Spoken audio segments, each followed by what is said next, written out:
بعض لوگ بیٹوں کی پیدائش سے خوش ہوتے ہیں اور بیٹیوں کی پیدائش پر ملول اور رنجیدہ ہوتے ہیں، جبکہ اسلام کے اندر بیٹیوں کو اللہ تبارک و تعالی کی رحمت کہا گیا ہے۔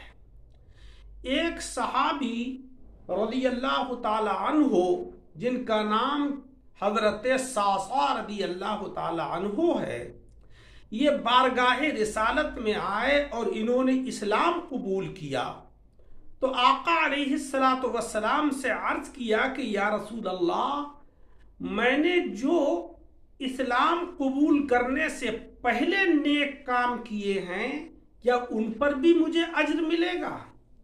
آپ علیہ السلام نے فرمایا کہ تم نے کون سا ایسا کام کیا ہے، ذرا اس کا بیان تو کرو۔ تو حضرت صعصع بن ناجیہ رضی اللہ تعالی عنہ عرض کرتے ہیں کہ یا رسول اللہ، ایک مرتبہ میرے 2 اونٹ گم ہو گئے اور میں ایک تیسرے اونٹ کے اوپر بیٹھ کر ان اونٹوں کو تلاش کرنے کے لیے نکلا۔ جنگل میں تلاش کرتا رہا، تلاش کرتے کرتے جنگل سے پار پہنچ گیا جہاں پر کہ ایک بستی تھی، اور اس بستی کے کنارے ایک بوڑھا شخص بیٹھا ہوا تھا کہ جس کے پاس بہت سارے جانور تھے۔ ان جانوروں میں میرے 2 اونٹ بھی موجود تھے۔ میں نے اس سے کہا کہ یہ اونٹ میرے ہیں؟ اس نے کہا کہ یہ تو چرتے ہوئے یہاں پر آئے ہیں، اگر تمہارے ہیں تو تم لے جا سکتے ہو۔ اس ضعیف نے پینے کے لیے پانی اور کھجوریں منگائیں کھانے کے لیے۔ میں کھجوریں کھا رہا تھا اور پانی پی رہا تھا کہ مجھے ایک بچی کی پیدائش کی آواز آئی، جو بچی کے رو رہی تھی۔ اس ضعیف نے معلوم کیا کہ ذرا معلوم تو کرو کہ بیٹا پیدا ہوا ہے یا بیٹی پیدا ہوئی ہے، تو بتایا گیا کہ بیٹی پیدا ہوئی ہے۔ تو اس نے کہا کہ تب تو میں اس کو دفن کر دوں گا، کیونکہ دور جاہلیت میں طریقہ یہ تھا کہ وہ لوگ بیٹیوں کی پیدائش کو عار سمجھتے تھے اور ان کو زندہ دفن کر دیا کرتے تھے۔ تو حضرت صعصع رضی اللہ تعالیٰ عنہ نے عرض کیا کہ بھائی تم جو ہے اس کو زندہ دفن نہ کرو، بلکہ یہ بچی مجھے دے دو۔ اس نے کہا کہ تم اس کے بدلے میں مجھے کیا دو گے؟ تو انہوں نے کہا کہ میرے پاس یہ جو 2 اونٹ ہیں یہ میں تمہیں دیے دیتا ہوں۔ اس ضعیف نے کہا کہ نہیں، یہ 2 اونٹ تو میں لوں گا ہی، لیکن یہ تیسرا اونٹ جس کے اوپر تم بیٹھ کر آئے ہو یہ بھی مجھے دینا ہوگا۔ لہذا انہوں نے یہ کہا کہ ایک شخص میرے ساتھ کر دو، مجھے وہ گھر تک چھوڑ آئے اور یہ تیسرا اونٹ بھی میں تمہیں دے دوں گا۔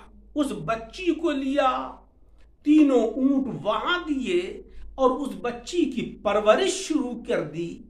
وہ کہتے ہیں کہ جب بچی تھوڑی بڑی ہوئی تو وہ میری داڑھی کے بالوں میں ہاتھ ڈال کر کھیلتی تھی، میرے سینے سے چپکتی تھی اور مجھے یہ امر بڑا اچھا لگتا تھا۔ پھر تو میرا یہ حال تھا کہ میں ہر اس قبیلے میں کہ جہاں پر بیٹیوں کی پیدائش کو برا سمجھا جاتا تھا اور ان کو زندہ قبر میں دفن کر دیا جاتا تھا، میں 3 اونٹ دیتا تھا اور وہاں سے بچی کو لے لیا کرتا تھا۔ یا رسول اللہ صلی اللہ علیہ وسلم، میرے گھر پر 360 بچیاں اس طرح جمع ہو گئیں، میں نے ان کی پرورش کی، تو آپ مجھے یہ بتائیے کہ میرے اس نیک عمل کے اوپر اللہ تبارک و تعالی مجھے اجر عطا فرمائے گا؟ آقا علیہ السلام کے چہرے انور کا رنگ متغیر ہو گیا، بدل گیا، آنکھوں سے آنسوؤں کے قطرات جاری ہو گئے، ریش مبارک آنسوؤں سے تر ہو گئی، اور آپ علیہ السلام نے حضرت صعصع کو اپنے سینے سے چپٹا لیا، پیشانی کا بوسہ لیا اور فرمایا کہ دیکھ، اللہ تبارک و تعالیٰ نے جو ایمان کی تجھے دولت عطا کی ہے یہ اسی کا ثمرہ ہے کہ تو نے اللہ کی مخلوق کی زندگی کو بچایا، ان کی پرورش کی، یہ تو دنیا کی نعمت تجھے عطا ہوئی ہے دنیا کے اندر، اور آخرت میں جو تجھ کو اجر و ثواب ملے گا تو وہ تو بے حساب ہوگا۔ تو اسلام نے خواتین کو، عورتوں کو بڑی عظمت اور رفعت عطا کی ہے، لہذا اسلامی بہنوں کو چاہیے کہ وہ اللہ تبارک و تعالیٰ کا شکر ادا کریں، اس کی ان نعمتوں کا احسان مانیں، اور اللہ رب العزت کی خوب عبادت و ریاضت کریں کہ مولا تبارک و تعالیٰ نے اس اپنے حبیب علیہ السلام کے صدقے و طفیل اس بری رسم کو ختم کر دیا۔ اللہ تعالیٰ ہمیں عمل کی توفیق عطا فرمائے، آمین بجاہ النبی الکریم۔